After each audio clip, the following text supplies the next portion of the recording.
vamos reiniciar o nosso estudo do livro O Evangelho segundo o Espiritismo. Nós estamos na introdução, estudando aqui a segunda parte, a autoridade da doutrina espírita. Nós vamos agora entrar, no nosso terceiro encontro tratando desse texto. Então a gente lembra que a autoridade da doutrina espírita ela é baseada na pesquisa, na comparação, na investigação de todas as informações que chegam do plano espiritual. Então é essa metodologia que Kardec nos transmite, nos orienta, nos ensina, para que possamos aplicar também em tudo aquilo que vem de novidade do mundo espiritual na atualidade. Em vez de imaginarmos que somente Kardec fez esse tipo de trabalho e a partir de hoje qualquer livro que chega para nós pode ser aceito naturalmente, com toda tranquilidade, apesar de toda a confiança que nós temos nos médiuns, nas instituições e nos espíritos. Nós temos então que aplicar essa metodologia não apenas para a nossa própria instrução, porque isso nos desenvolve intelectualmente, a pesquisa, a análise, a comparação e tudo mais, mas principalmente para a gente autentificar, ou dar autenticidade para a informação que chega para nós.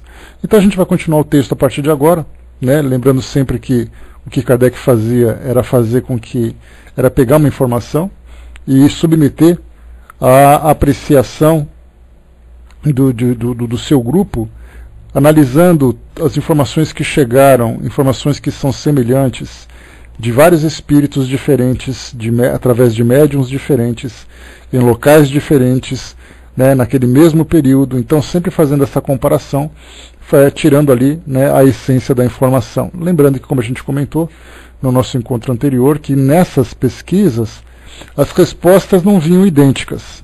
Importante lembrar isso, porque muitas vezes a gente pensa que todos os médiuns, todos os espíritos escreveram exatamente a mesma coisa para tratar de um determinado assunto.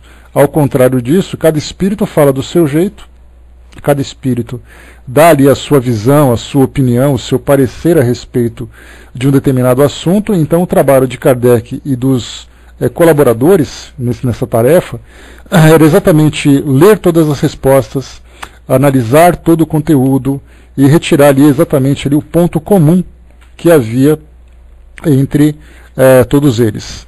Então, continuando para nós aqui o que a gente parou. O princípio da concordância é ainda uma garantia contra as alterações que, em proveito próprio, pretendessem introduzir no Espiritismo as seitas que dele quisessem apoderar-se, acomodando-o à sua maneira. Quem quer que tente fazê-lo, desviar do seu fim providencial, fracassaria, pela bem simples razão de que os espíritos, através da universalidade dos seus ensinos, farão cair toda modificação que se afaste da verdade. Porque naquela época, a gente lembra, inclusive quando se trata do estudo da história do espiritismo e das escolas, também do estudo das escolas espiritualistas daquela época, nós lembramos, por exemplo, de Rostang, que era também um daqueles que procuravam, através da comunicação com o mundo espiritual, apresentar a sua nova doutrina. Então o espiritismo caminhava paralelamente ao rostanguismo. Que é importante fazermos uma leitura para conhecermos pelo menos quem era Rostang, qual era a sua proposta. Então ele escreveu alguns livros que traziam para nós, por exemplo, informações que eram diretamente contraditórias a pontos doutrinários. Um exemplo para a gente lembrar era que Rostang afirmava que Jesus era um agênere, ou seja, ele era um ser criado à parte através de uma gravidez fluídica de Maria, sua mãe. Ao contrário do que o Espiritismo apresenta para nós, fala que Jesus nasceu através de um processo absolutamente natural, através de uma gravidez natural, e assim nós entendemos. Então, independente de julgarmos se aquilo que ele apresenta para nós, de uma gravidez fluídica, de Jesus ser um agênere, um ser criado de uma forma diferente de todos nós, independente da veracidade disso, se isso para nós é um tanto fantasioso, se isso é legítimo ou não, porque nós encontramos nas religiões tradicionais, hoje, a ideia de que Jesus nada mais era do que Deus encarnado. Então nós vemos que para uns Jesus era o próprio Deus, para outros Jesus nasceu de uma forma diferente, para outros Jesus era um espírito que reencarnou como um ser humano, como qualquer um de nós, trazendo naturalmente uma bagagem intelectual e moral diferenciada. Então nós vemos ali que temos aspectos diferentes. Então naquela época nós tínhamos doutrinas, como no caso do rustanguismo, por exemplo, que aceitava muito daquilo que o Espiritismo apresentava, mas também colocava ali, né, apresentava, trazia, oferecia algumas ideias que eram contraditórias. Então, quando essa informação chegava, submetendo essa informação para comparação com aquilo que outros espíritos falavam, por exemplo, a respeito da natureza de Jesus, nós veríamos que essa informação ela ficava completamente deslocada do que a maioria tratava.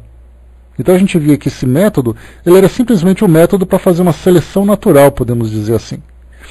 O Braz lembrou aqui, né, eu nem aguentei ler os 4 evangelhos de Rustang, né? As 4 primeiras páginas tive um repúdio, né?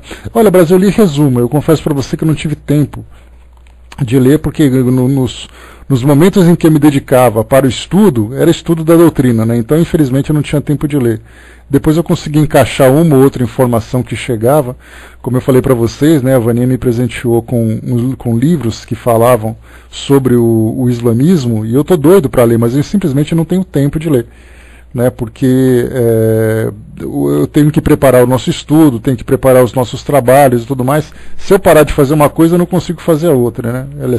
Se eu parar para fazer uma coisa e fazer outra, eu não consigo cumprir aquilo que é normal.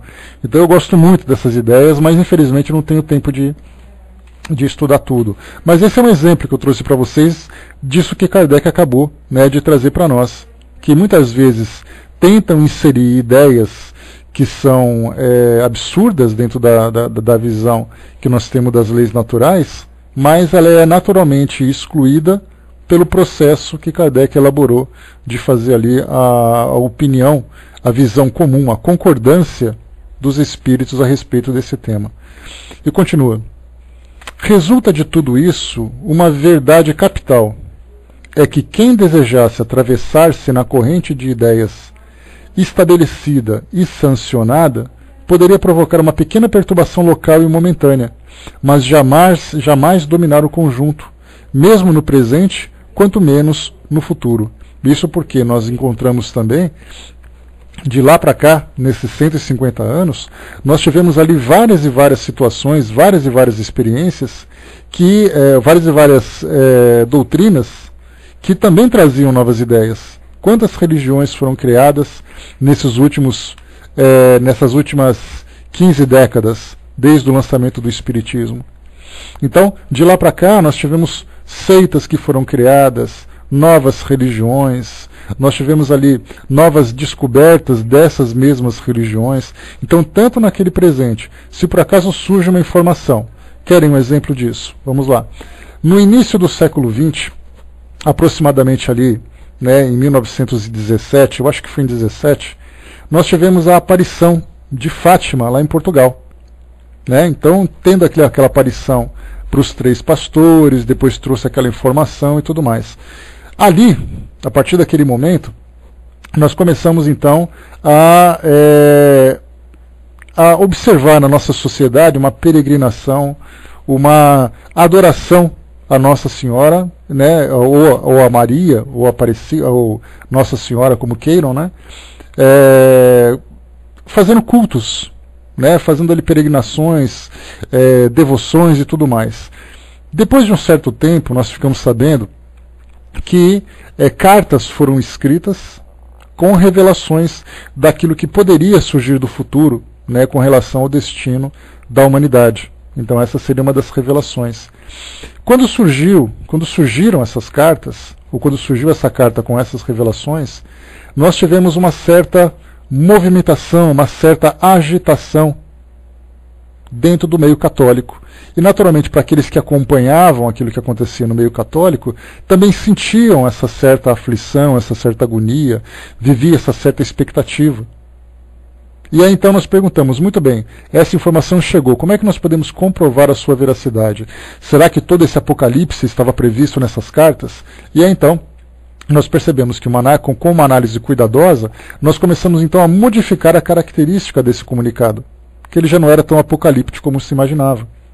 Então ele pode provocar, como Kardec colocou para nós aqui, uma agitação local e momentânea, mas que com o passar do tempo tudo volta ao seu estado natural, pelo fato de que essa concordância do mundo espiritual faz com que todas as coisas voltem ao seu nível normal. Então podemos ter alguns picos, né, algumas revelações, algumas... não revelações, porque a revelação ela já tem por si só um caráter de veracidade, né, de autenticidade. Então, mas nós temos ali as informações que chegam no plano espiritual, muitas vezes por uma revelação, por uma informação trazida por um médium, trazida, divulgada por uma religião, e aí então nós começamos a fazer as coisas voltarem ao estado natural. Querendo ver uma outra situação, aqui no Brasil, nós tivemos dentro da doutrina espírita uma informação que falava sobre a reencarnação de Emmanuel, no interior de São Paulo. Muito bem, essa informação para nós, pelo fato de tocar nossa sensibilidade, pelo fato de nós acharmos interessantes e termos essa curiosidade de conhecer o destino de um espírito tão conhecido entre nós, aí então as pessoas lançam essa informação e todo mundo fica, onde será que ele está, com que idade ele está agora, qual vai ser o trabalho que ele vai fazer e tudo mais. Então a gente para um pouquinho, começa então a neutralizar toda essa paixão que surge em torno do assunto, e a gente começa a aplicar então essa mesma metodologia. Quem disse, qual a finalidade dessa informação, se essa informação fosse realmente lançada e fosse verdadeira, que tipo de prejuízo provocaria sobre esse jovem no desenvolvimento do seu trabalho. Então a gente começa a perceber que essa informação é completamente fantasiosa. Por que revelariam uma informação dessa, sabendo que esse tipo de situação provocaria um efeito negativo sobre esse jovem, sobre o trabalho que ele faria, e inclusive não traria qualquer tipo de benefício conhecendo a reencarnação de uma outra pessoa. Então vemos que dentro do nosso meio também é a mesma coisa. Isso provoca também em nós essa paixão, essa emoção toda, mas muitas vezes esses dois sentimentos acabam cobrindo aquilo que é o mais fundamental para nós, que é a razão, que é a lógica. Então por isso a metodologia é fundamental. Se existe uma informação que chega do mundo espiritual, essa informação ela tem que ter comprovação e ela tem que ter utilidade. Se é uma informação sem utilidade, não nos envolvamos por isso, porque isso simplesmente vai distrair, vai desviar a nossa atenção para aquilo que é fundamental para o nosso aprendizado. E o que é fundamental para o nosso aprendizado? O estudo dos temas estudados, por exemplo, no livro do Evangelho. Porque o Evangelho não é simplesmente visto como um livro religioso, ele é um livro de condutas morais. E é através dessas condutas morais que nós vamos conseguir alcançar essa transformação espiritual que nós queremos. Todo tipo de informação que desvia a nossa atenção desse foco é uma informação que não tem benefício. É uma informação que carece de comprovação. A mesma coisa, querem uma outra situação. Dentro do meio espírita ficam perguntando, Allan Kardec reencarnou como Chico Xavier ou não? Quantos debates improdutivos, inúteis e infundados nós já vimos a respeito desse tema? É a mesma coisa, em vez de nós estudarmos aquilo que para nós é uma comprovação, aquilo que para nós é útil, essas informações desviam a nossa atenção.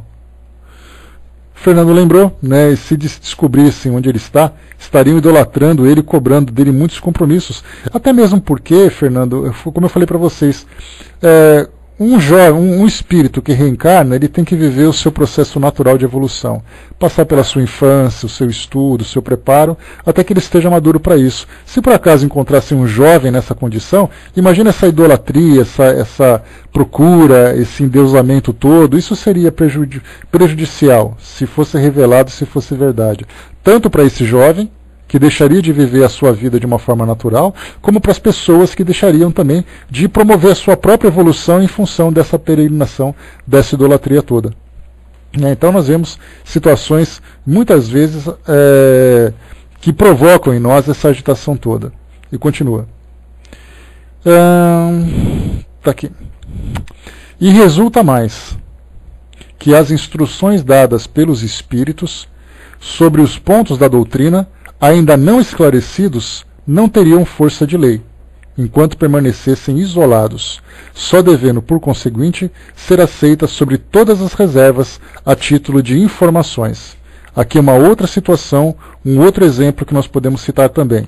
O próprio Kardec viveu isso, quando os espíritos começaram a revelar a vida em outros mundos, como por exemplo no planeta Júpiter, que nós vimos ali citações na Revista Espírita. Kardec ele lembra muito isso, ele coloca isso com muita clareza. Ele diz assim: estamos transmitindo essa informação a título de inventário, porque não temos comprovação sobre esse assunto. Então, na verdade, ele estava transmitindo aquilo que chegou, mas apenas a título de curiosidade, não como um tema doutrinário, para dizer que são esses espíritos que vivem lá e tudo mais. Então, sabemos ali que os espíritos dizem, que é também uma base doutrinária, falar sobre a pluralidade dos mundos habitados. Ou seja, dentro da constituição orgânica que nós temos hoje, nós não conhecemos nenhum outro planeta que consiga ter a vida que temos aqui.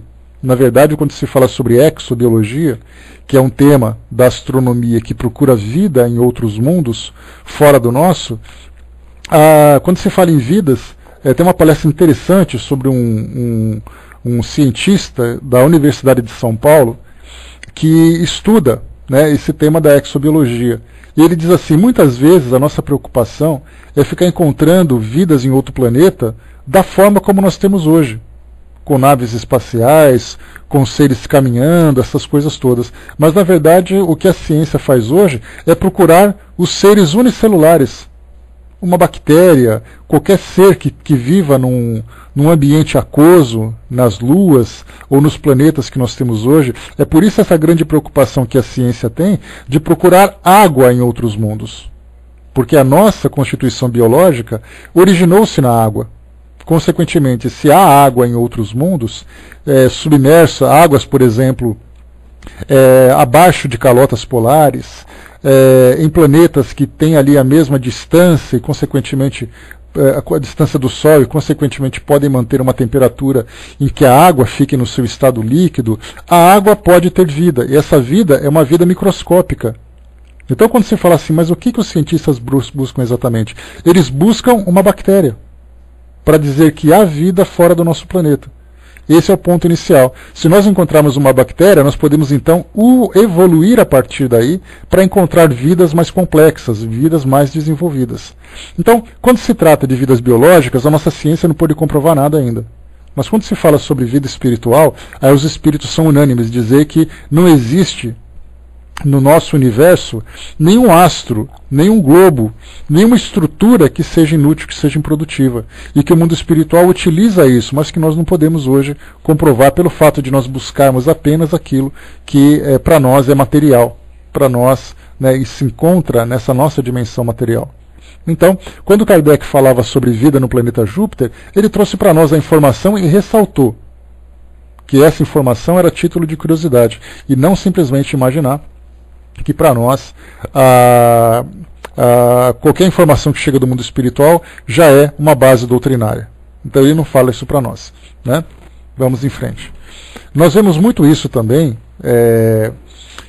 nos temas que chegam para nós, aqui no Brasil principalmente, nessa relação que nós tínhamos com o Chico Xavier.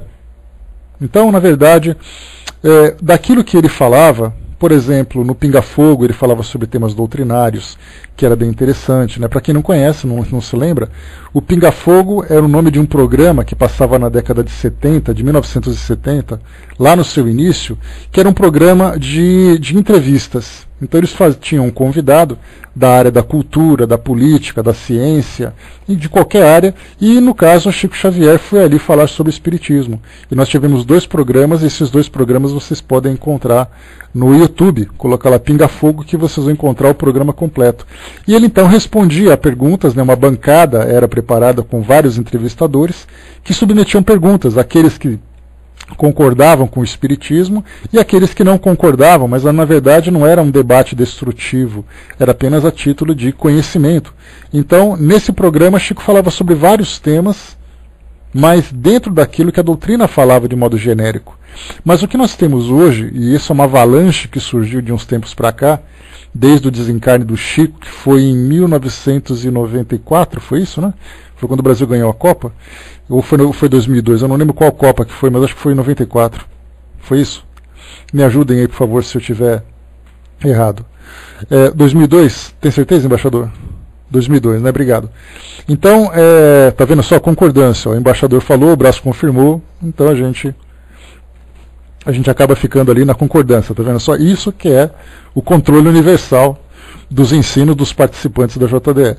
Então, nesse caso, depois do desencarne do Chico em 2002, de lá para cá nós tivemos muitas pessoas que se apresentavam da seguinte forma: porque eu frequentava a casa do Chico, porque eu ouvia as coisas que ele falava, eu ouvia, nós tínhamos ali participando de trabalho junto com ele, então começaram a surgir informações daquelas que não são, nós não julgamos aqui se elas são verdadeiras ou se elas são falsas, ou se elas são fantasiosas, equivocadas. Elas podem ser verdadeiras, mas a forma como ela é divulgada por essas pessoas, dizendo assim, não, foi ele que me disse, eu tenho certeza que é verdadeira. É aí que a gente acaba entrando em conflito com aquilo que a própria doutrina traz para nós, que é a gente deixar essa paixão do lado e começarmos a usar a razão. Um caso, por exemplo, que eu posso citar para vocês também a título de ilustração, né? Foi publicada uma carta em que Chico falava sobre a vida no mundo espiritual de uma personalidade como Adolf Hitler, que Hitler, após a sua desencarnação, pelo fato das grandes perseguições que ele acabaria sofrendo, das suas vítimas, ele acabou sendo isolado do nosso planeta, vivendo na Lua.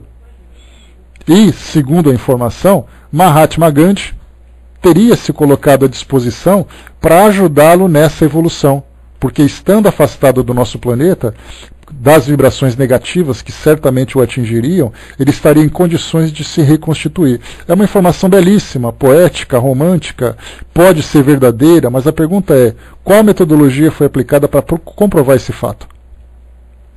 É aí que a gente começa a ver então que há necessidade de, muito bem, essa informação chegou, vamos deixá-la guardada, lendo aqui de novo o que Kardec colocou, olha só.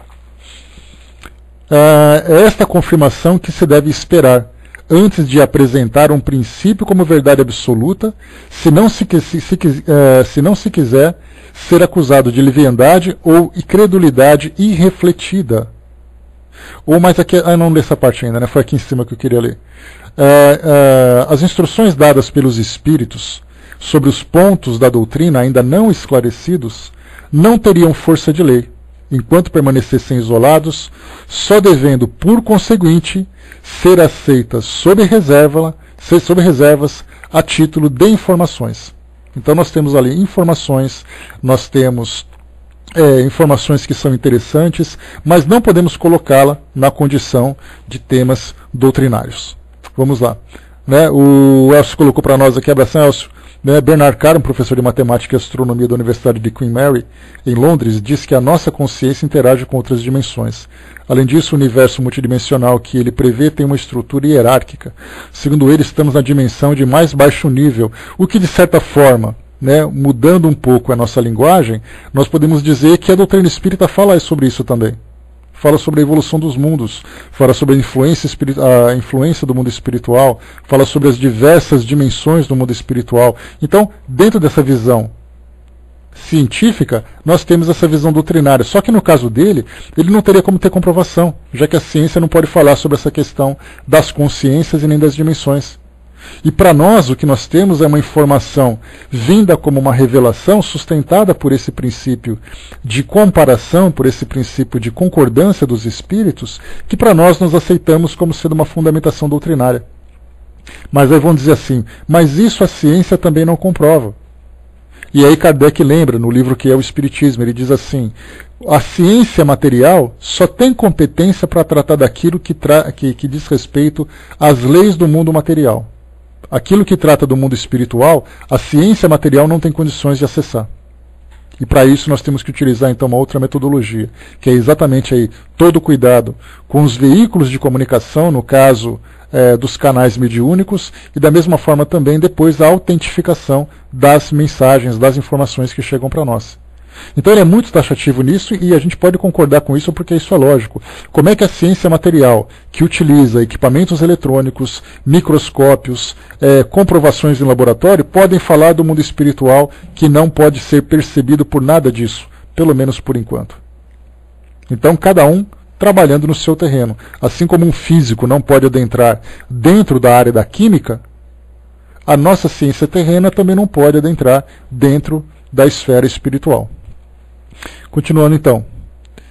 O Braz lembrou aqui, né, poucos espíritas hoje sabem, né, que no intraterreno vive lotado de espíritos. É a mesma coisa também, Braz, é uma informação que para nós é interessante, mas que carece de pesquisa, carece de investigação para poder autentificá-la. É a mesma coisa também. Então nós sabemos que os espíritos ocupam todos os espaços, mas afirmar que ali realmente possui, então nós teríamos que pegar, né? Não, então, no seu caso, o que nós poderíamos fazer? Pegar essa informação que você trouxe, que porque para você foi uma experiência real, submetê-la a outros médiums e ver exatamente o que todos falam. E depois colocar também, submeter isso para os espíritos. Então, o fato de só você ter vivenciado isso, não faz dela nem verdadeira nem falsa. Mas quando a gente fala de temas doutrinários, em temas de base doutrinária, essa informação que você apresentou deve ser submetida então a essa investigação. É a mesma coisa, quando se fala, por exemplo, que o médium diz assim, olha, durante um desdobramento eu me deparei numa cidade espiritual.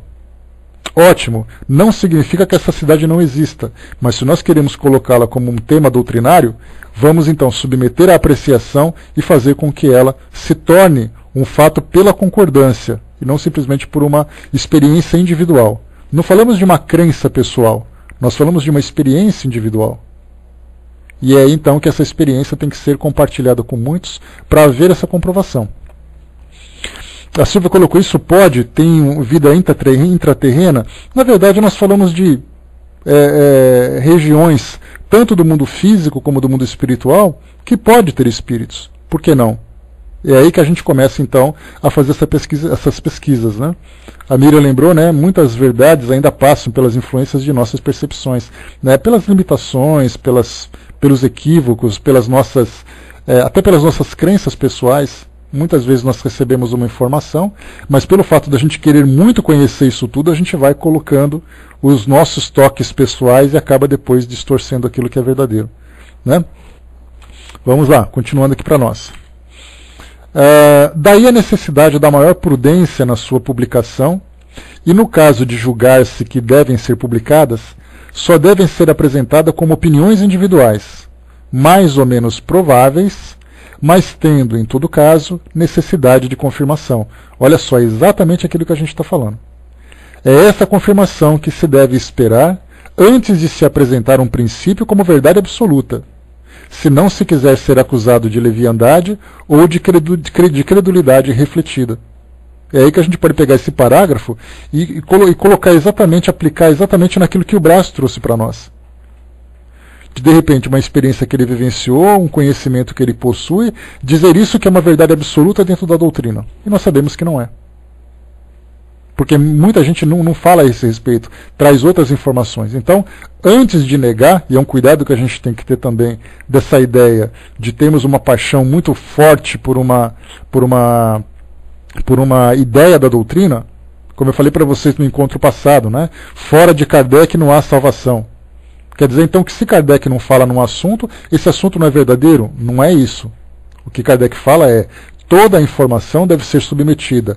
E aquele princípio que ele estabeleceu para nós, de concordância dos espíritos, que é o mais lógico, que não é porque Kardec disse que tem que ser assim, que nós vamos aceitar.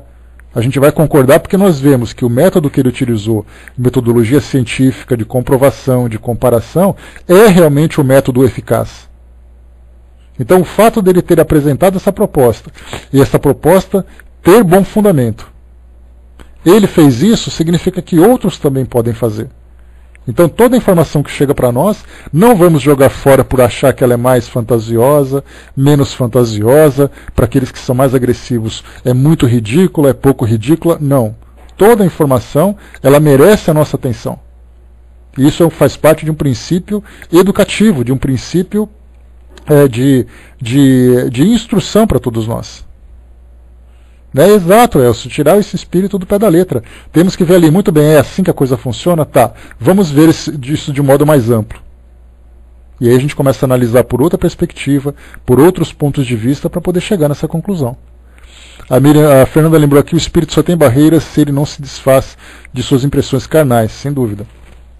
O espírito ainda pegado à matéria ainda tem resistências. Lembrando que tem espírito que precisa, que espera em abrir a porta para ele poder entrar no ambiente. Porque ele simplesmente não consegue ainda, né, ultrapassar essa barreira material pelo fato da sua consciência estar ainda bastante perturbada. E continua para nós, vamos lá. Os espíritos superiores procedem nas suas revelações com extrema prudência. Só abordam as grandes questões da doutrina de maneira gradual, à medida que a inteligência se torna apta a compreender as verdades de uma ordem mais elevada e que as circunstâncias são propícias para a emissão de uma ideia nova. Eis porque, desde o começo, eles não disseram tudo, e nem o disseram até agora, não cedendo jamais à impaciência de pessoas muito apressadas, que desejam colher os frutos antes de amadurecerem. Seria, pois, inútil querer antecipar o tempo marcado pela providência para cada coisa, porque então os espíritos verdadeiramente sérios recusam-se positivamente a ajudar. Os espíritos levianos, porém, pouco se incomodando com a verdade, a tudo respondem. É por essa razão que, sobre todas as questões prematuras, há sempre respostas contraditórias, né? Então, lembrando que quando se fala sobre revelações, e nós vamos estudar isso lá no livro A Gênese, né, assim que terminarmos o Depois da Morte, lá naquele começo, quando se fala sobre as... Espera só um pouquinho aqui, pessoal, que eu acabei aqui me perdendo um pouquinho no que eu estava falando. Assim, sobre o que significa uma revelação, nós vamos ver isso, que também no capítulo que fala sobre esse controle universal dos ensinos dos espíritos, né, nos caracteres, né, da doutrina espírita, nós temos ali também o que podemos entender como revelação. Algo que é revelado, como lembra Kardec, é algo que estava sobre um véu de mistérios e esse véu é descoberto. Então, na verdade, algo que é revelado é algo verdadeiro que se torna conhecido. Então, quando nós temos uma informação que deve ser revelada a respeito dessa realidade do mundo espiritual para todos nós, ela vem já com critério de verdade. E os espíritos realmente sérios, compreendendo a importância e o impacto que essas informações têm sobre todos nós aqui encarnados que estamos aprendendo sobre essa realidade, faz com que eles sejam muito cuidadosos, muito seletivos naquilo que vai ser tratado. E principalmente as informações que chegam para nós vêm do mundo espiritual superior, podemos dizer assim, sempre tratando de questões morais. E as revelações a respeito das condições, da estrutura, dessa parte mais investigativa dessa realidade, ela começa então a vir gradualmente, pacientemente, independente da nossa pressa em querer conhecer alguma coisa. Agora, se por acaso eu falo com um espírito comum, que muitas vezes tem aquela vaidade, porque nós gostamos de contar história. Basta ver, por exemplo, querem uma situação interessante. Nós estamos aqui estudando, de repente alguns de vocês aí estão pesquisando na internet, fazendo aí um trabalho paralelo, alguma coisa relacionada com o interesse de vocês, e vocês veem uma notícia bombástica. O que vai acontecer? Corre aqui na sala e publica. Então nós temos esse impulso de sempre querer trazer uma novidade, sempre querer trazer uma informação. Se por acaso eu estou no mundo espiritual e alguém me procura, alguém me consulta sobre um tema que eu acho que eu posso conhecer, aí então eu dou aquela minha opinião, trago ali aquela minha visão, e posso estar equivocado, mas eu fiz de boa vontade. Não significa necessariamente que a informação que eu traga aliás, a minha intenção seja uma intenção negativa. Muitas vezes eu posso não ter sabedoria de silenciar e admitir que eu não sei alguma coisa. Mas o fato de eu ter essa vontade de querer falar, de eu ter essa vontade de querer ajudar, de querer ensinar, faz com que eu dê a minha opinião. E algumas vezes até provocando ali uma situação meio interessante, porque eu posso dizer para vocês assim, olha, eu fiquei sabendo de uma situação, mas eu não sei se é verdade. Com certeza vocês não vão prestar atenção quando eu disse, eu não sei se é verdade. Vocês vão prestar atenção naquilo que eu falei. Então aquela informação inicial, ela sempre provoca um maior impacto, mesmo que depois eu fale assim, olha, mas tomem cuidado para não divulgar essa ideia. Não contem para todo mundo e coisa e tal. Aquilo que eu já falei já ficou registrado.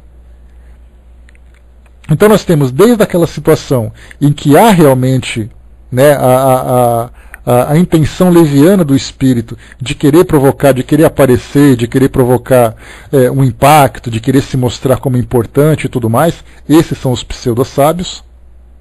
E tem aqueles que ingenuamente dão uma opinião sem se darem conta daquilo que acontece. Porque os espíritos, quando se comunicam com o médium, não significa que esses espíritos sejam espíritas. Não significa que esses espíritos tenham conhecimento dos temas que a doutrina espírita traz. Mas, na verdade, eles dão a sua opinião como pessoa comum. Como uma criança que pergunta para alguém da família, para uma pessoa mais velha da família, sobre tal situação que está acontecendo. Em época de Copa do Mundo, então, é uma maravilha. O filho pergunta para o pai: pai, será que a mudança que o técnico fez está certa? Aí o pai, com toda a autoridade: claro que está. O que o pai sabe de futebol para poder falar isso? A menos que ele seja um especialista no assunto, ele simplesmente está dando a opinião pessoal. E pelo modo como ele se expressa, certamente ele tem ali aquele tom de credulidade. Por isso, então, esse cuidado que temos que ter, né, do contato com o mundo espiritual. Continua para nós aqui, vamos lá. Os princípios acima não são o resultado de uma teoria pessoal, mas a forçosa consequência das condições em que os espíritos se manifestam. É evidente que se um espírito diz uma coisa num lugar, enquanto milhões dizem o contrário por toda parte, a presunção de verdade não pode estar com aquele que ficou só, e nem se aproximar da sua opinião, pois pretender que um só tenha razão contra todos seria tão ilógico de parte de um espírito como da parte dos homens.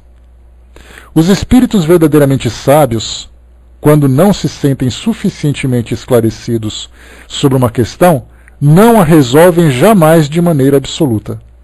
Declaram tratar do assunto de acordo com sua opinião pessoal e aconselham esperar-se a confirmação. Percebam então que, seguindo esse nosso raciocínio, nós vamos lendo, né? Pois é, né, Zé? É um fato, não tem como, né? Seguindo esse nosso raciocínio daquilo que a gente vai conversando e lendo aquilo que Kardec coloca, percebe-se que nós estamos compreendendo a importância desse método e a importância desse cuidado.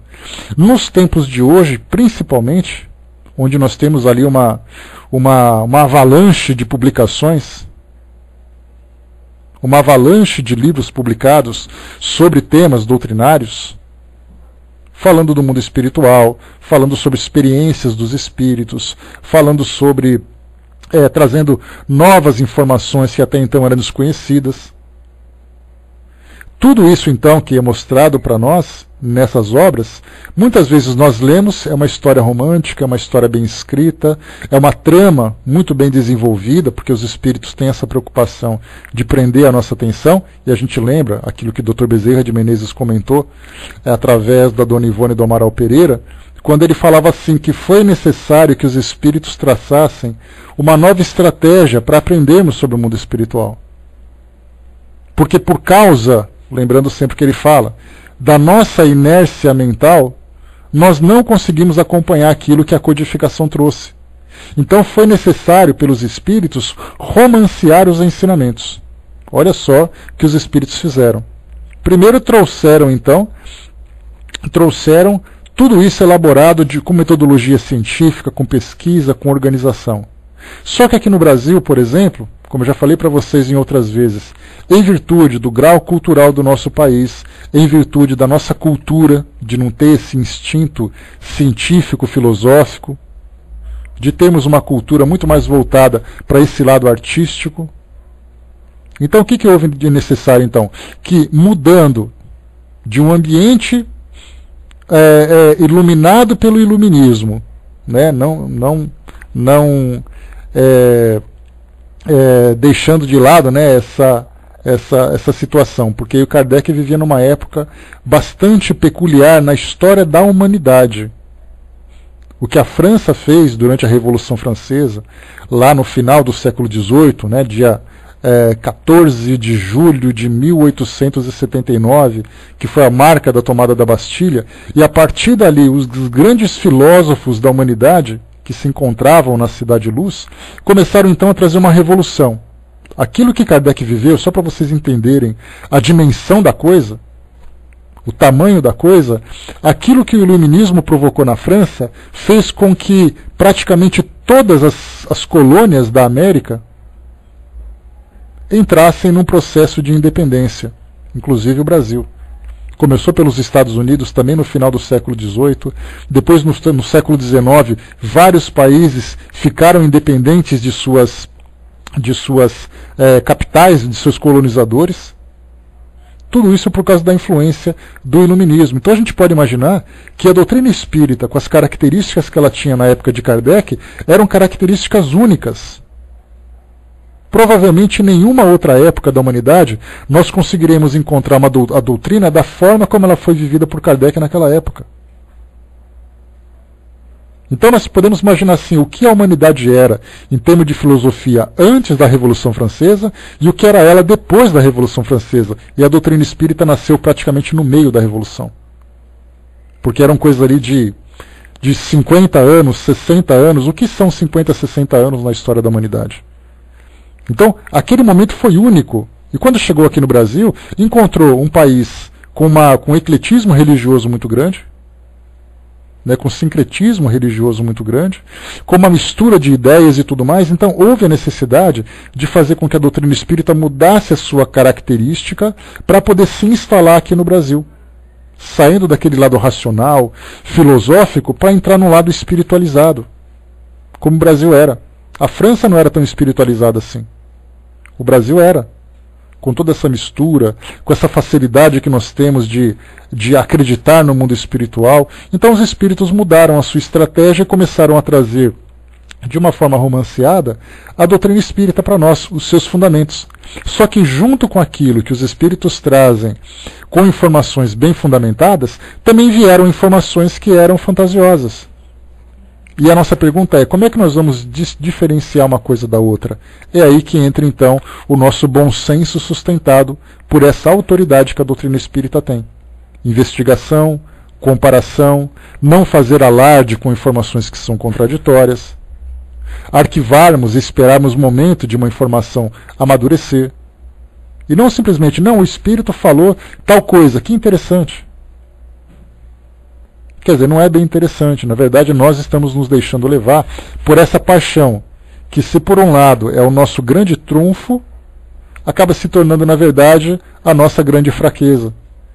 Porque nos apaixonamos e aceitamos com facilidade. E a nossa fraqueza está exatamente por aceitarmos com facilidade. Então, se por um lado é um benefício, por outro, acaba sendo o nosso tendão de Aquiles.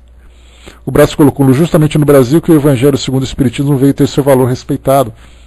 Exatamente porque nós temos essa facilidade de compreendermos esses princípios espirituais. Só precisamos ali de uma lógica, um bom senso, uma visão racional daquilo que o mundo espiritual nos apresenta. Continuando, vamos em frente. Por maior, mais bela e justa que seja uma ideia, olha só, de novo, hein? Por maior, mais bela e justa que seja uma ideia, é impossível que reúna desde o princípio todas as opiniões. Os conflitos de que dela resultam são a consequência inevitável do movimento que se processa, e são mesmo necessários para melhor fazer ressaltar a verdade. É também útil que eles surjam no começo, para que as ideias falsas sejam mais rapidamente desgastadas. Os espíritas que revelam alguns temores devem ficar tranquilos. Todas as pretensões isoladas cairão, pela força mesma das coisas, diante do grande e poderoso critério do controle universal.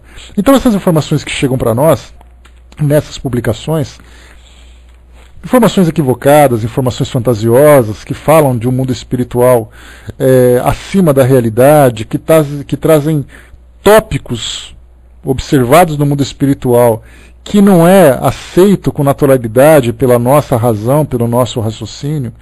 Então, isso por si só cairá. Haverá uma seleção natural, como eu falei para vocês, porque as revelações vêm surgindo gradualmente pelo mundo espiritual, que organiza né, esse trabalho de divulgação, esse trabalho de difusão dessas informações do mundo espiritual. Então eles vão lançando gradualmente informações a partir do momento em que nós estamos em condições de compreendê-la. Ótimo. Então, chegam para nós. Nós analisamos e vamos avançando. Então, aquilo que vai entrando em choque com essas revelações, naturalmente vai caindo. Só que o grande problema é que isso demora um pouco. Não é algo que acontece de uma hora para outra. É algo que muitas vezes pode demorar algumas décadas para ser corrigido, e isso provoca em nós uma certa angústia, uma certa aflição, dependendo da intensidade do impacto dessa informação. Isso pode provocar em nós assim, uma agitação desnecessária. Então é importante que nós, desde o princípio, sejamos racionais. Nada nos impede de lermos livros que são publicados, que são lançados, dentro do meio espírita, fora do meio espírita. Nada impede que nós tenhamos essa liberdade de ler. Mas é importante sempre que a gente tenha esse critério como ponto fundamental. Eu vou ler alguma coisa. Se por acaso eu estou lendo e aquela informação me dá aquela coçadinha atrás da orelha, então eu pego, separo. Lembra que eu falei para vocês? Peguem um caderno, aí nesse caderno vocês vão, enquanto vocês fazem a leitura, se por acaso surgir uma informação que é meio estranha, anota no caderno que livro que é, que página é e qual é o trecho que vocês leram. E aí depois, futuramente, numa oportunidade de estudos, a gente vai esclarecendo, seja aqui, seja numa outra leitura, seja numa pesquisa que vocês façam. E daqui a pouco vocês estão com um caderno cheio de informações que carecem de informação e não descartemos imediatamente. Mas guardemos, porque muitas vezes a gente descarta por um pré-conceito, por uma visão que nós já temos enraizada e que nos impede de ver algo diferente. Então, em vez de descartar imediatamente, comprovemos, busquemos informações que realmente dissipem aquela dúvida. Aí sim é o método que nós temos de aprendizado. Agora, para quem quiser fazer uma leitura, aqui em São Paulo, por exemplo, esse dia é meio chuvoso, esse dia é meio frio, um cobertorzinho nas pernas, lendo um livro e coisa e tal, não tem coisa melhor, né? Se você quer um entretenimento, então ótimo, então vai ser uma novelinha deliciosa. Mas se você quer informação do mundo espiritual, então tem que ter critério. Quem é o autor desse livro? Qual é o tema que está sendo abordado? Qual é a linguagem que ele utiliza? E assim a gente vai. Aqui em São Paulo está meio friozinho hoje, Dudu. O Braço colocou, né? Uma coisa importante que achei foi todos os espíritos que foram espíritas na Terra que morreram, traz notícias de colônias espirituais organizadas. Nesse caso, Braço, é um outro tema também que merece uma pesquisa mais aprofundada. Eu vejo esse conjunto de informações que chegam no mundo espiritual também como método de fazermos comparação.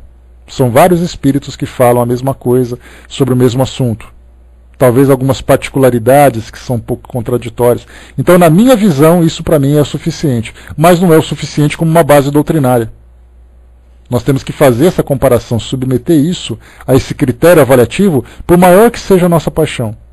Então nós temos, por exemplo, Manuel Filomeno de Miranda, Bezerra de Menezes, André Luiz, Frederico Figner, com médiuns de alto quilate, como por exemplo Ivone do Amaral Pereira, Chico Xavier, dentre outros médiuns. Ótimo, isso para nós é algo que chama a atenção. Mas para poder ir além disso, há a necessidade de nós submetermos a esses princípios. Até porque, mesmo que essa informação das colônias espirituais não tragam mais dúvidas para nós, é importante nós entendermos exatamente no que consiste essas estruturas. Não podemos simplesmente dizer, tá, tem colônia espiritual e todas as colônias têm esse parque, esse mundo fantástico que nós lemos. Não é assim. Então, se os espíritos vivem nessas sociedades organizadas, como é a vivência deles? Então, por isso que a gente fala, o fato de nós lermos uma história e aceitarmos não significa que ela é verdadeira. Ela carece de informação. Nas minhas pesquisas, por exemplo, eu tenho situações que são citadas na Revista Espírita, eu tenho livros que não são espíritas que falam sobre isso, tenho livros que são considerados espíritas que falam sobre isso. Então, para mim, cada vez mais fortalece essa visão, mas não é o suficiente para a gente colocá-la como um tema doutrinário. Porque ela, simplesmente pelo fato dela não ter sido submetida a essa visão, né, a essa análise do controle universal. Somente aí a gente vai poder dizer, não, realmente a gente pode contar com essas estruturas, com essas sociedades, porque vários espíritos em vários locais falam sobre isso. Enquanto isso, nós guardamos essa informação para nós, porque isso certamente não interferirá na nossa evolução. A Silvia colocou, esses livros de Kardec podem ser atualizados. É aquilo que a gente colocou, Silvia. O problema, muitas vezes a gente tem aquela resistência, né? O que Kardec colocou não pode ser mexido. Na verdade, o que Kardec trouxe para nós foi informação, e toda informação pode ser atualizada. E como ele mesmo fala lá no livro A Gênese, nos caracteres da doutrina espírita, se a ciência apresentar uma coisa nova, a doutrina espírita vai se atualizar. Então ele mesmo deixou isso como base. Então, na verdade, nós temos que pensar assim, se por acaso nós fizermos uma pesquisa dentro dessa metodologia, e nós tivemos a oportunidade de agregar novas informações àquilo que Kardec trouxe, ou mesmo corrigir alguma coisa equivocada ou incompleta que ele trouxe, isso é válido. Porque, como eu falei para vocês, e eu volto a repetir, a grande importância do trabalho de Kardec não é o nome dele na capa do livro, é o método que ele ensinou. Todas as informações que ele trouxe podem ser atualizadas, desde que sejam bem fundamentadas. Então muita gente diz assim, Kardec está atualizado. Aliás, essa é uma frase que ela é assim, quase que um chavão dentro do meio espírita, né? Quando diz assim, Kardec está desatualizado. Na verdade, Kardec não está desatualizado. Algumas informações, principalmente no campo da ciência, se desatualizaram, porque a ciência evoluiu. Agora, quando você fala sobre temas doutrinários, o que são temas doutrinários? Que falam sobre a vida no mundo espiritual, que falam sobre o método de comunicação com o mundo espiritual. Kardec explorou isso até o último. Se nós tivermos a oportunidade de acrescentar mais informações, ótimo. Eu falei sobre isso, inclusive, Silvia, no domingo agora. Eu fiz um estudo na Sala Espiritismo Net Brasil, o estudo do ESD, né, que eu fui escalado para esse fim de semana, e lá eu falava exatamente sobre as características da mediunidade. Então, falando sobre esse tema, o que eu trouxe assim de ponto principal? Em vez de estudarmos sobre aquilo que nós já conhecemos de mediunidade, do livro dos médiuns, por exemplo, falando sobre os tipos de mediunidade da psicografia, psicofonia, sobre mediunidade de cura, efeitos físicos, efeitos intelectuais, eu preferi ter uma outra abordagem. Qual foi a abordagem que eu utilizei? Falando sobre manifestações espirituais ou fenômenos espirituais, fenômenos mediúnicos, que Kardec não explorou. Aí muita gente vai levantar a sobrancelha e falar assim, mas como assim? Sim, temas que Kardec não abordou, que nós podemos encontrar respostas analisando a base que Kardec trouxe, mas Kardec não falou sobre esses assuntos simplesmente porque ele não teve contato com esses assuntos. Ele não conseguiu, como eu comentei no estudo, viajar pelo mundo todo para conhecer todos os fenômenos possíveis e imagináveis que existiam em todos os lugares. Ele não teve contato com cultura africana, não teve contato com cultura indígena, não teve contato com outras culturas. O que ele teve foi aquilo que aconteceu naquele local onde ele estava. Algumas comunicações que chegavam até ele apresentando alguns fenômenos, deu a ele a oportunidade de estudar, mas ele sequer presenciou alguns fatos. Então o que eu trouxe? Vamos falar sobre Kardec, sobre o livro dos médiuns. No que nós poderíamos estudar? Um capítulo que falasse sobre cirurgias espirituais. Falei isso domingo. Kardec não fala de cirurgias espirituais. Ele fala sobre o efeito dos fluidos, efeito do magnetismo, mas ele não fala das cirurgias propriamente ditas. Um outro caso que Kardec não aborda também, eu falei sobre isso do livro... Não, ele fala de médium de cura, Braz, mas essa cura era a cura magnética. Não era a cirurgia espiritual ostensiva, como a gente vê hoje. De José Arigó, de Dr. Fritz, aquela coisa toda. Imaginemos se Kardec tivesse tido contato, que na França tinha um médium que fazia isso. Com certeza ele ia falar sobre esse assunto. Então a gente poderia fazer um capítulo sobre isso? Poderia trazer aqui as várias situações, quais são os fenômenos que provocam a analgesia, a asepsia, a cura propriamente dita. Né? Então, a materialização e desmaterialização de nódulos, de tumores. Kardec não fala sobre isso porque ele não teve contato. Uma outra situação, eu comentei, que fala de uma santa, Santa Inês, que vocês devem conhecer. Santa Inês foi uma santa canonizada pela Igreja Católica. Imagina lá em João de Abadiânia, por exemplo, o que ele não colheria de informação, num terreiro de Umbanda, por exemplo, o que ele não colheria de informação. Né? Eu falei sobre Santa Inês. Ela foi uma santa canonizada pela Igreja pelo seu trabalho e por ter vivido fenômenos mediúnicos importantes. Um deles é o chamado incombustibilidade. Esse fenômeno da incombustibilidade, ou chamado de psicopiroforia, é um fenômeno em que a pessoa não se queima, apesar dela estar em contato com o fogo. É o que a gente vê, por exemplo, que eu comentei, nas festas juninas que acontecem no interior do Brasil, onde tem aquele braseiro e pessoas caminham naturalmente. A gente não fala daqueles pangarés que ficam pulando, né, quase que bailarinas assim, dizendo, olha, eu passei, eu tenho fé, e sai saltitando igual uma perereca. Né? Não é esse caso. São aquelas pessoas que caminham com muita naturalidade, com muita tranquilidade e não se queimam. Isso pode ser considerado um fenômeno mediúnico que precisa ser estudado com mais naturalidade. Um outro caso que Kardec não teve oportunidade de estudar, até mesmo por falta de tecnologia na época, é a transcomunicação instrumental. No Livro dos Espíritos nós temos uma previsão, lá no final, nós temos uma previsão, quando se trata ali da quarta parte do Livro dos Espíritos, Kardec, os Espíritos dizem assim, que no futuro nós teremos métodos pela nossa tecnologia, de conversarmos com os espíritos, e a mediunidade já não será mais apenas um único meio. Então Kardec não falou de cirurgias espirituais, Kardec não falou da incombustibilidade, Kardec não falou da transcomunicação instrumental. Significa que nós não podemos complementar aquilo que ele trouxe? Certamente que podemos. E certamente teremos outras, porque nós vimos ali outras que eu já comentei com vocês também, de transmissão, transferência de consciência. Isso também é um outro fenômeno mediúnico que eu comentei, que vocês podem encontrar no YouTube até. A Rede Globo fez uma reportagem sobre isso, e o Carlos Embaçaí Filho observou, analisou esse fenômeno. Da médium incorporar o consulente. A pessoa está parada na frente dela, a médium entra num estado de transe, consegue falar dela para ela mesma. Isso é algo que inédito, ninguém conhecia.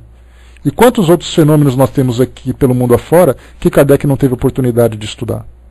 Então por isso que eu falo, não é simplesmente fazer uma atualização de Allan Kardec, mas atualizar as informações que precisam de Fernanda, procura no YouTube, por favor.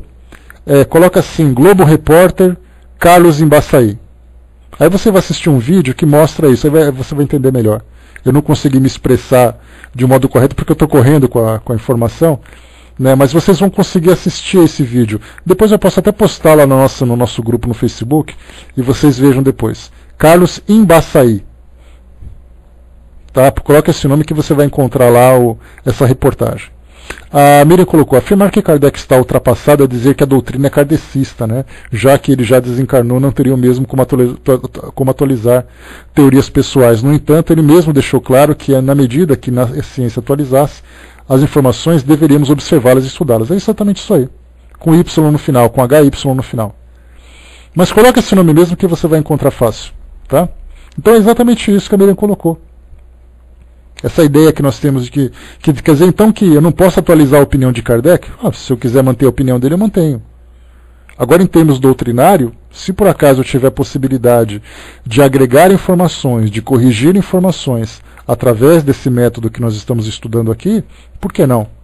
Porque essa ideia de que o que Kardec escreveu não pode ser mexido. Que dogma é esse que nós abraçamos, que os livros da codificação são livros sagrados que não podem ser trabalhados? Claro que podem.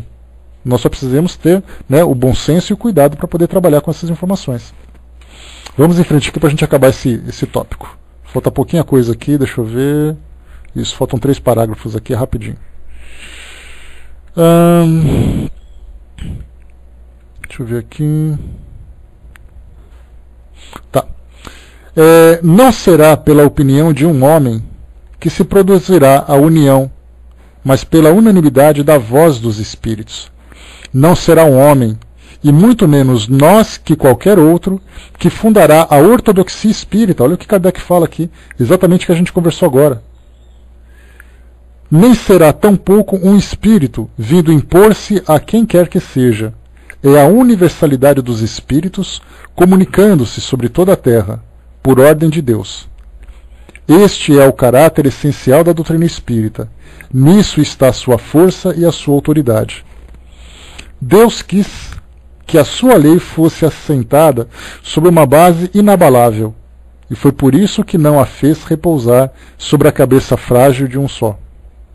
É diante desse poderoso Areópago, que nem conhece o conluio, nem as rivalidades ciumentas, nem o sectarismo, nem as divisões nacionais, que virão quebrar-se todas as oposições, todas as ambições, todas as pretensões à supremacia individual, que nos quebraríamos nós mesmos se quiséssemos substituir esses decretos soberanos por nossas próprias ideias.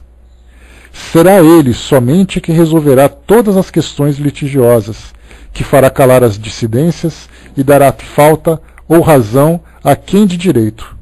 Diante desse grandioso acordo de todas as vozes do céu, que pode a opinião de um homem ou de um espírito? Menos que uma gota d'água que se perde no oceano, menos que a voz de uma criança abafada pela tempestade. A opinião universal, eis portanto o juiz supremo, aquele que pronuncia em última instância. Ela se forma de todas as opiniões individuais. Se uma delas é verdadeira, tem na balança o seu peso relativo. Se uma é falsa, não pode sobrepujar as outras.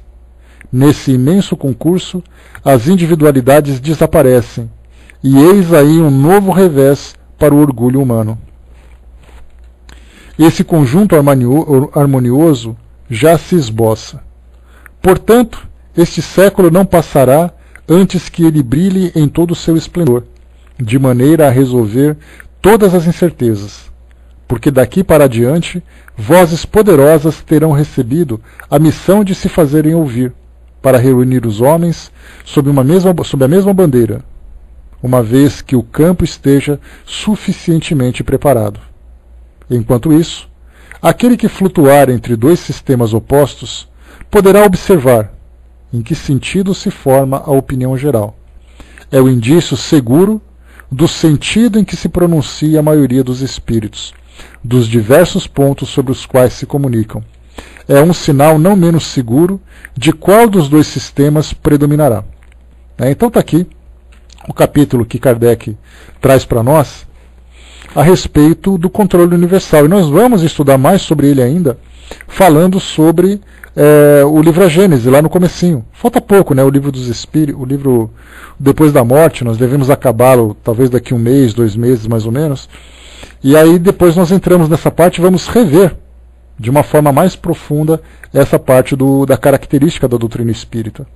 Então, tenhamos sempre em mente essa ideia de que é sempre necessário fazermos uma comparação, uma investigação, sem qualquer ideia pré-concebida, sem qualquer tipo de preconceito, sem qualquer tipo de discriminação, mas mantemos a nossa mente aberta para fazermos essa comparação e esse julgamento justo daquela informação, por mais fantasiosa que seja na nossa opinião.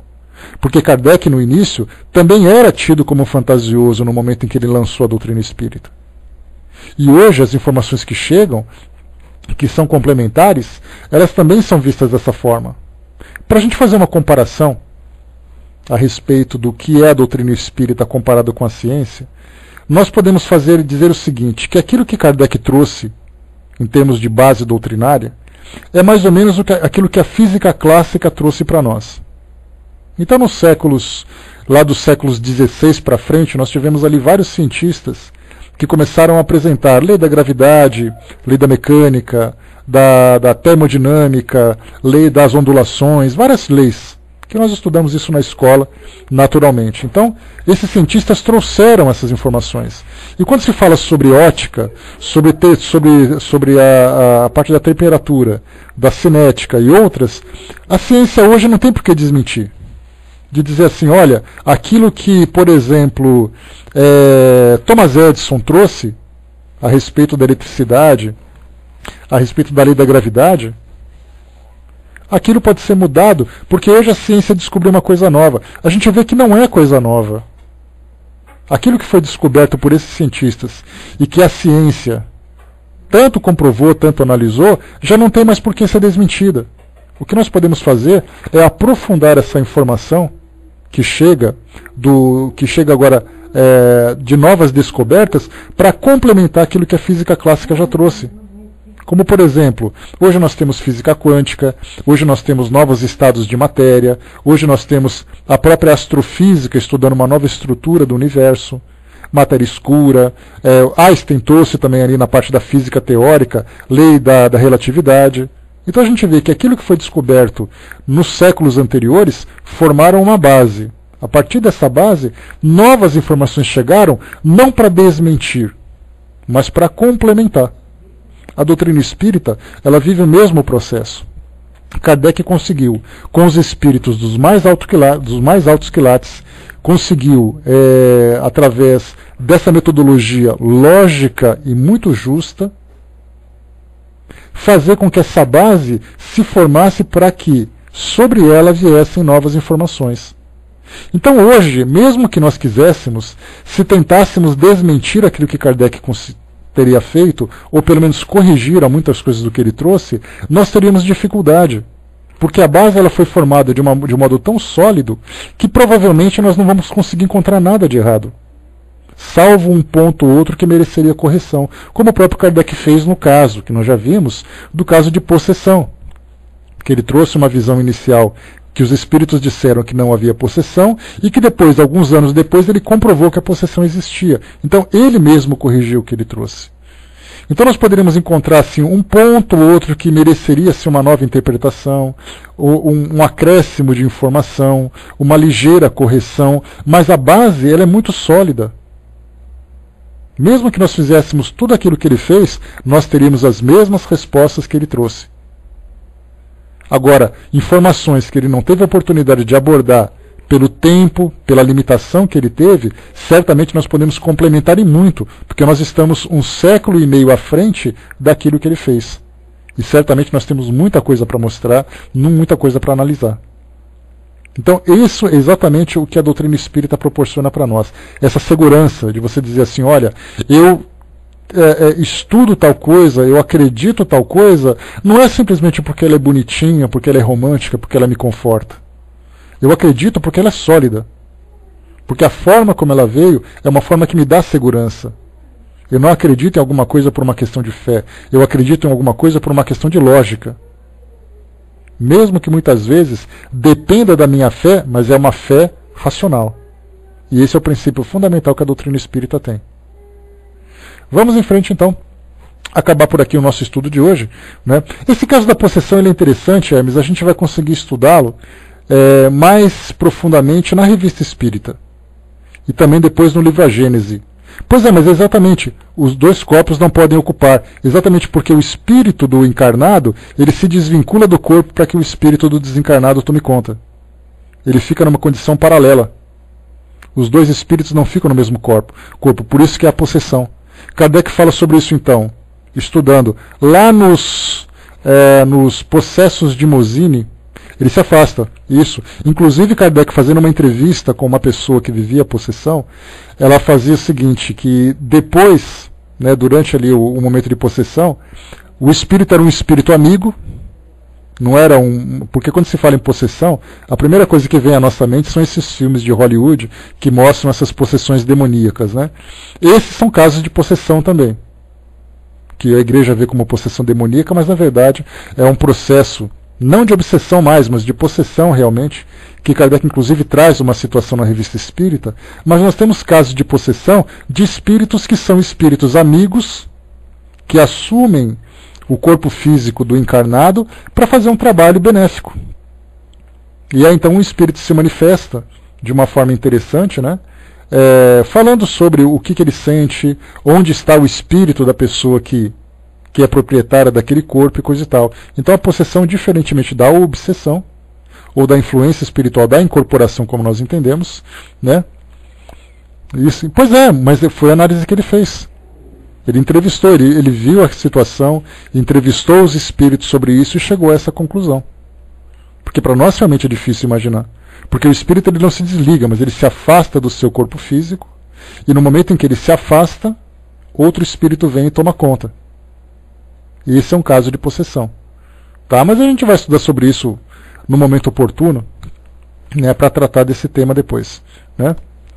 Fica só assim meio de lado. Tal. Como eu falei para vocês, inclusive, eu comentei isso domingo, nós podemos analisar casos de cirurgias espirituais em que os médiums se colocam à disposição dos espíritos. Vem um espírito que trabalha, por exemplo, durante horas fazendo uma cirurgia espiritual, tratamentos e coisa e tal. E depois, quando tudo volta ao normal, o médium fala assim, olha, enquanto as cirurgias aconteciam, eu estava em tal lugar. Isso é muito comum, a gente vê hoje médiums falando isso. Mas onde você fica enquanto o médico está trabalhando? Eu vou fazer tal coisa, eu vou em tal lugar, vou encontrar com tal espírito. E depois me chamam de volta, eu volto. E aí a gente vê claramente que não é uma influência do espírito desencarnado sobre o espírito encarnado junto com o corpo. Se o espírito do encarnado está em outro local, como é que acontece então a movimentação do corpo dele? É aí que entra a possessão. É que a palavra possessão para nós é algo muito dramático, mas na verdade é um processo natural que acontece com menos frequência, naturalmente, mas que pode ser utilizado tanto para o bem como para o mal, como no caso de qualquer influência espiritual. Nós pensamos assim, incorporação. Incorporação acontece por bons espíritos, por maus espíritos. A possessão, bons espíritos e maus espíritos. No caso dos espíritos inferiores, isso já acontece de uma forma mais agressiva. Já é uma violência que acontece, porque o espírito o alvo do processo obsessivo ou da possessão é realmente alguém que sofre uma violência muito grande. A Vaninha colocou, para quem quiser, obrigado Miriam, para quem quiser ver o caso daquela nova forma de mediunidade que Kardec não chegou a conhecer, está aqui. Quer dizer, Kardec não falou de um modo claro, mas a gente naturalmente consegue compreender, porque ele trouxe para nós a base de tudo. A Silvia colocou, eu aprendi que o espírito se afasta para que o outro reaja usando o corpo. Isso com a conscientização do primeiro. Não necessariamente, Silvia, como eu falei para vocês, que livro, eu falei tanta coisa aqui agora, meu querido, me lembra a história que eu te falo o livro. No caso, por exemplo, de uma possessão violenta, de um espírito inferior para poder prejudicar, isso acontece sem autorização dele. Isso é uma violência de fato. E leia lá na Revista Espírita, eu não me lembro que edição que se é 1860, os possessos de Mosine. Coloca no Google, os possessos de Mosine. Mosine é uma região da França, se eu não me engano, e esses processos, uma cidade inteira vivenciou esse processo de possessão. Foi uma epidemia que aconteceu lá, foi uma coisa muito louca que deve ter sido na época. Né? A possessão eu falei tanto da Revista Espírita, do processo, como também do livro A Gênese, lá no capítulo 14, os fluidos, fala sobre os vários tipos de obsessão, e Kardec complementa falando sobre possessão. Já que no livro dos Espíritos, o Espírito respondeu que possessão não existe, que a possessão nada mais é do que um estágio de obsessão. E aí depois Kardec nega isso. A Fernanda colocou, mas para isso o Espírito está em alto grau de desequilíbrio. Ou não? Sim, sem dúvida, Fernanda. Né? No caso da obsessão, porque a gente lembra sempre assim que... Eu já contei para vocês aqui essa parte quando nós estudamos sobre influências, para a gente fechar o nosso estudo de hoje. Um processo de obsessão acontece quando existe uma intenção de prejudicar uma pessoa por parte de um espírito. Isso para nós é algo natural, é algo tranquilo de compreender. Então vamos supor que eu odeie uma pessoa. Vou pegar o Hermes ali que vai ser meu alvo, eu vou ser o obsessor do Hermes. O Hermes está ali quietinho, ele me prejudicou e coisa e tal, torceu contra o meu time, vou detonar o Hermes. Ele estando numa condição equilibrada inicialmente, tá ali, o Dudu colocou, obrigado Dudu, só juntar os espaços ali, pessoal, tá? Então, vamos supor que eu queira prejudicar o Hermes, tá? O que eu vou fazer? Eu vou começar, porque eu sou um espírito astuto, eu sou um espírito inteligente. Primeiro eu vou acompanhar o Hermes durante um tempo, e vou começar a analisar as fraquezas dele.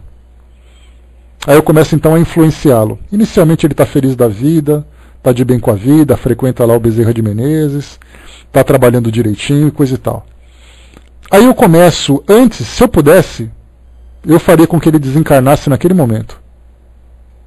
Eu avançaria no pescoço dele, empurraria ele pela janela, faria qualquer coisa. Mostrava uma barata, faria ele ter um infarto, ele morreria naquele momento. Só que o espírito não consegue, de uma hora para outra, provocar esse tipo de efeito. Ele começa a fazer o quê, então? Ele começa a minar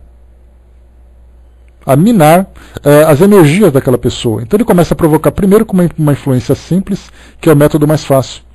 Depois ele começa a trazer uma influência mais ostensiva, mais agressiva, até chegar no momento em que ele pode chegar nesse caso de possessão. Então, na verdade, para que eu possa, como obsessor, atingir uma pessoa, se eu pudesse, eu faria tudo de uma vez só, naquela hora. Eu odeio essa pessoa, eu quero que ela vá para o inferno, e puf! Só que eu vou tentando, até que muitas vezes eu posso demorar meses, dependendo da força que essa pessoa tem, a desequilibrar. Ou eu posso nunca conseguir isso se ela tiver ali uma vida, né, vivida com retidão, com equilíbrio.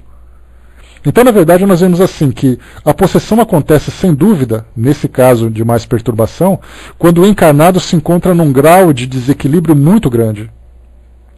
André Luiz fala sobre isso no livro Libertação.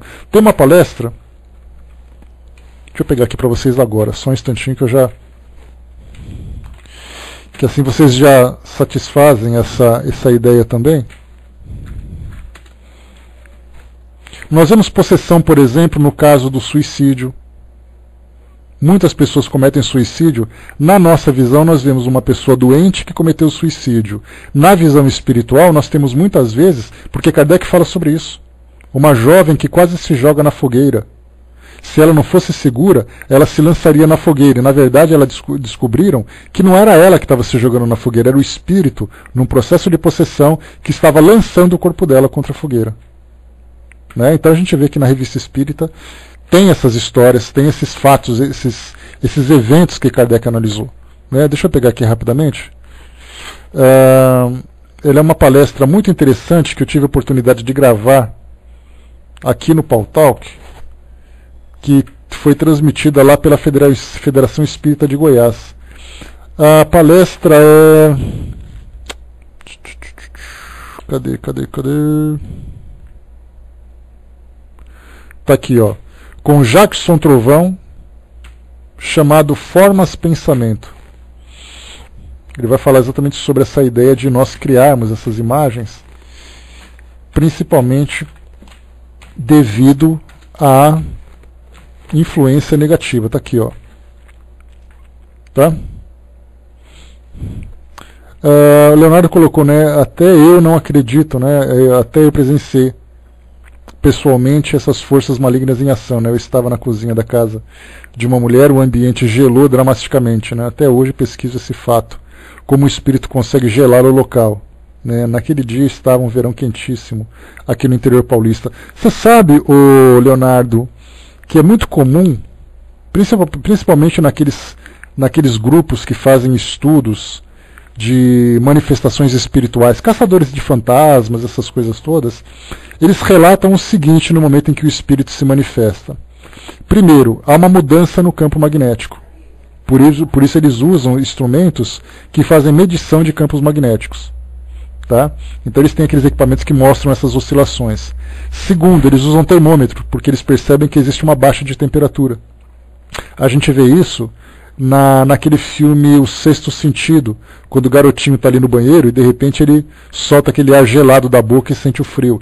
Então eles relatam isso. Dentro da doutrina espírita eu não vi nenhuma pesquisa ainda que analisasse esses efeitos físicos no ambiente no momento em que o espírito se manifesta. Eu particularmente não vejo. Eu nunca li nada sobre isso. Mas esses pesquisadores relatam. Então, quer dizer, é mais uma coisa para a gente poder estudar. Né? Porque assim, a presença deles provoca essa mudança de temperatura. Segundo esses pesquisadores, sim. Como isso acontece, a gente não sabe. Então tá aí, ó, mais uma informação para o nosso caderninho para estudarmos futuramente por que acontecem esses fenômenos, se é que de fato eles acontecem. Né? Pessoal, fechando por aqui. Muito bem. Encerramos aqui então o nosso estudo de hoje, concluindo também aqui esse capítulo que trata da autoridade da doutrina espírita, e o nosso próximo estudo vai ser o terceiro item, notícias históricas, tá? Então falando também aqui Deixa eu pegar rapidamente aqui no item 3. Notícias históricas, Kardec fala sobre quem eram as personalidades na época de Jesus. Né? Então vamos estudar um pouquinho quem eram os samaritanos, quem eram os nazarenos, os publicanos, quem eram os fariseus, né? Os saduceus, escribas. Então, primeiro, para podermos estudar os temas do Evangelho segundo o Espiritismo, há a necessidade de nós entendermos quem eram as personalidades que viviam naquela época. Então, essas notícias históricas, Kardec então vai trazer um resumo de cada grupo que vivia, porque muitas vezes a gente vai dizer assim, Jesus estava conversando com os publicanos. A pergunta é, mas quem